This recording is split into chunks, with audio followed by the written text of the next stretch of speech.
Ladies and gentlemen, Gungans and droids across the galaxy, how we doing today? Thank you guys so much for stopping by the biggest and deadliest Star Destroyer this galaxy has ever seen. And today, ladies and gentlemen, we're doing a big breakdown on something also big and deadly, the Galactic Legends. No, not your uncle at the birthday party telling you to pull their finger. Don't fall for it, ladies and gentlemen. We're going to give you a breakdown on what is going to be the best Galactic Legend to chase after out of the four that we have: Luke, Rey, Kylo, and Palpatine. We're going to give you the exact number of gear requirements, the exact number of character requirements, relic materials that you're going to be needing for any of these Galactic Legends. So sit down and relax. And now I gotta say, the reason that I'm inspired to make this video today, because after breaking down the last requirements for Luke and Palpatine card in the top right hand corner, if you have not seen that video already, I saw so many comments, people who weren't even intending to go for a Galactic Legend after seeing the final requirements for both Luke and Palpatine. So many people are like, holy cow, I'm actually so close to Palpatine, or I'm so close to Luke. Now that we have multiple Galactic Legends, here's the thing with Galactic Legends, they're rewarding people for heavily investing in a particular faction they love, whether it's Empire, Sith, Resistance, First Order, Jedi, Rebellion. We're going to start seeing, I presume, more Galactic Legends in the future. And I want to kind of help you guys, firstly, see the amount of investment you're going to need for characters, the quality of those characters, gear, and relics. Because if you're trying to go after your first Galactic Legend, and they're all going to be roughly the same power level and power structure, I want to give you the data and tools that I'm going to show you today to help you to make that decision for yourself, because each Galactic Legend is tailored for a different type of player and a different type of roster. So let's do this. Let's actually start showing the first graphic I want to share with you right here. I was actually in the progress of making a graphic yesterday, and Gerbil23 on Reddit, man, the second those requirements came out yesterday, boom, they made a fantastic graphic showing Luke. And I want to start here with Luke because mathematically, we're going to go over a lot of mathematics today, so you have actual data and concrete evidence to help give you a foundation for what Galactic Legend you might want to go for. But Grandmaster Luke, we're looking at about 55 characters in total. By far the steepest and the furthest Galactic Legend for most newer players in the game, it's going to be Luke Skywalker. And Palpatine, as we're going to see, seems to be a lot closer for newer players out there. But for veteran players, Grandmaster Luke is a lot more appealing because they collected all of these legendaries over the years. They already have Hermit Yoda farm, they already have Wampa farm, they already have Rolo farm, and they have all these other legendaries. So this is going to appeal more to veteran players. And plus, as we've seen, yes, there's a lot of characters required, but these are characters people who've been playing for a while already have plenty of them started up, geared up, ready. So there's a lot of double dipping going on here. But I want to put this out there because in case you're going for Jedi Master Luke Skywalker, this is going to be a great resource to have in the back of your pocket. Again, big shout out to Gerbil23 for posting us out there. But what about the rest of them? And I got to give another shout out here to Promethean Death. They actually did a nice breakdown in terms of the number of characters and what you're like in terms of resource that you're going to need when it comes to guild event token currency. So we're going to take a closer look at this right here. And there's a couple things I want to point out here when it comes to this. The difference between Luke and the rest of the characters out there, again, there's a lot of characters, but guild event token farm. When you're looking at picking a Galactic Legend, one, you're looking at, all right, what factions do you need for that Galactic Legend? How many characters do you need for that Galactic Legend? How much gear? How much relic pieces? And obviously, ultimately, how good are these characters that are required, and how good is the Galactic Legend in the end? And really, the only thing we can't answer at this very moment is how good the Galactic Legend is. But as Capital Games has told us, all these Galactic Legends are going to be more or less within the same power structure and power level. But the biggest thing I want to point out here, and this is the biggest time barrier, I think, with Luke Skywalker, you need to have a Relic 3 Wampa and Relic 5 Hermit Yoda because of Jedi Knight Luke Skywalker. And the 7-star of those characters requires 89,100 guild event token currency per each of those characters. And the people always ask me, why do I hoard, for example, my guild event token currency? This is exactly why, because if characters ever get in there, you need a lot of the 7-star characters. So if you're someone that's more focused on gas, Malik, you might want to get those characters first, and Jedi Master Luke Skywalker is going to be something further and further down the road. Again, Jedi Master Luke Skywalker is really rewarding people who've been playing Galaxy Heroes for a very, very long time. But as we see the other things on this list right here, Palpatine is going to have the least number of character requirements compared to them all. And this has me thinking, one, we're going to rethink our beginner's farming guide. It looks like we're going to go back to Phoenix as the ideal route because it gets you a lot of those legendaries that you're needing. And some even say that if you want to become a new baby Kraken in Galaxy Heroes, there's a good chance that a new Kraken account, my gosh, with a hyperdrive bundle boosting them up, you might be able to get Sith Eternal Emperor extremely quickly in Galaxy of Heroes. Something to think about. I'm not advocating to do it, but just look at the requirements. This is all time gated right here.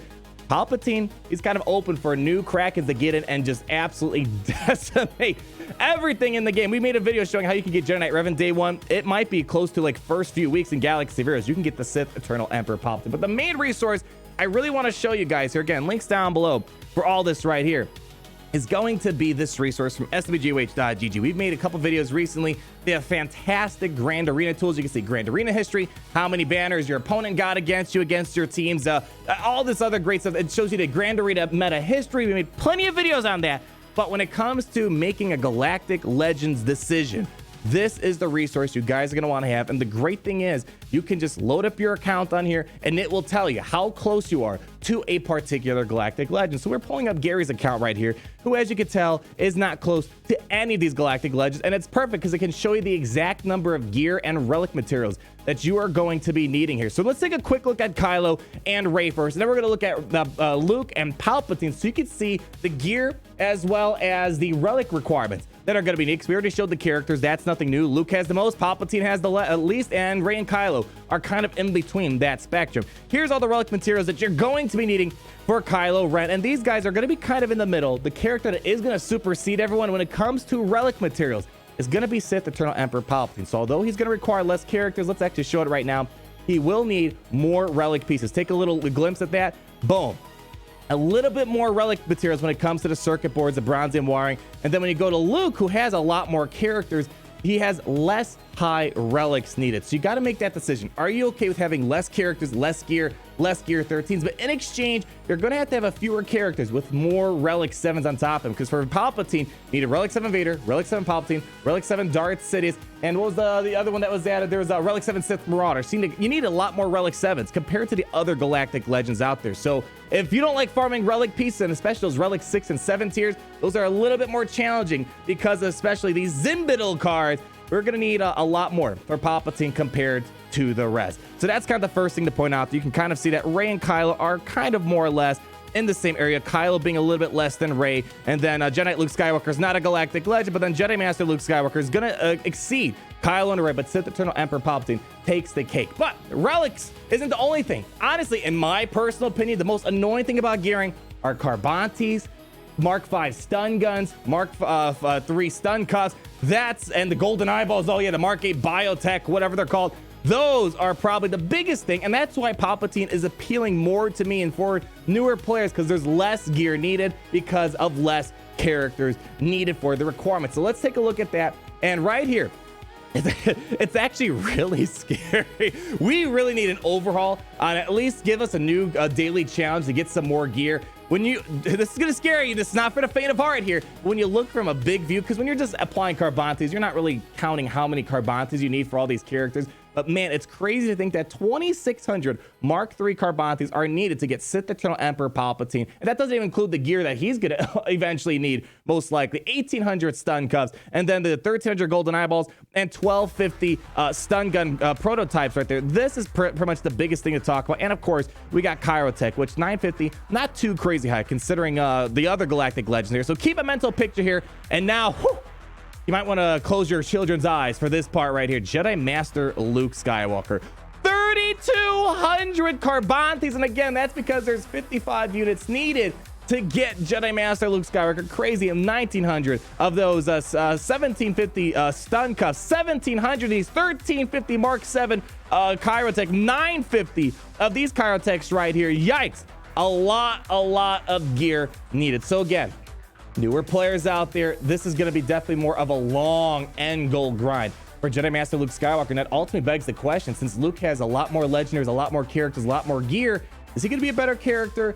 The studio at Capital Games said more or less all these Galactic Legends are going to be in the same power level of each other. Then you look at Rey over here, and still 2,500 Carbantes, so a little bit less than Sith Eternal Emperor Palpatine. 1,550, 1,450, 1,250, and we're definitely getting a lot of these Kyrotechs here. 1,050. So you're kind of seeing where it's all at. So in the end, some of you guys are going to be close. This is just the base level without having anything geared up. You're seeing the total amount needed. But of course, you guys you've been playing for a couple months, a couple years. So obviously, you're not starting from scratch and needing 27 Mark III stun Carbantes for Kylo Ren. That's why I highly recommend you check out these websites and kind of compare, where are you situated at? Do you have a lot more Sith and Empire? Well, naturally already, you're going to be probably going to Emperor Palpatine. If you're starting from scratch, Sith Eternal Emperor is the best way to go, it seems like. And then Rey or Kylo are kind of in that middle. Jedi Master Luke Skywalker is really for those super endgame people out there. But assuming all the power levels, more or less, let's say plus or minus 1 to 2% is the difference between all these guys in terms of power levels.